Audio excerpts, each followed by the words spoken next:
तर आज आपण बनवणार आहोत अंडा भुर्जी, एकदम बेस्ट आणि सूप। टमाटे आणि कांदे आता हे चिरून घ्यायचे, असे बारीक करून घ्यायचे जेणेकरून आपल्याला।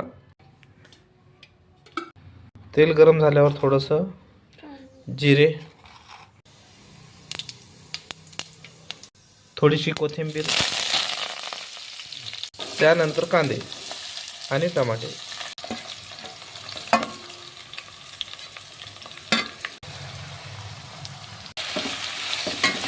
परतून घ्या, म्हणजे एकदम चांगला कलर येतो, त्याला चांगलं परता। चांगलं परतून घ्या 4-5 मिनटं त्याला छान। 1-5 मिनटं परतल्यानंतर छानसा,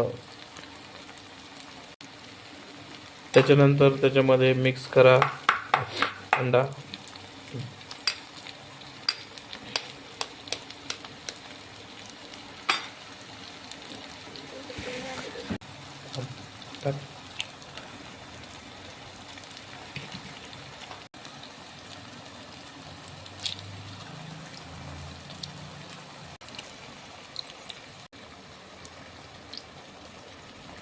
अंडा टाकल्यानंतर त्याला छान, त्याला परतून घ्या,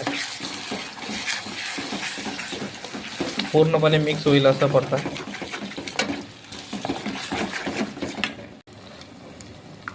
त्याच्यामध्ये मिक्स करा चवीपुरती मिरची, चविष्ट मीठ,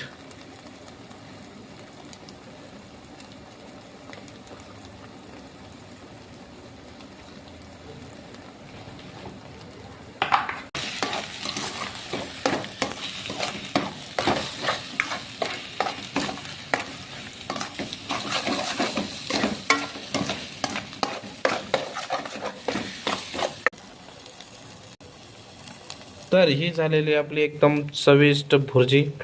टेस्ट करा, पाव घेऊन या।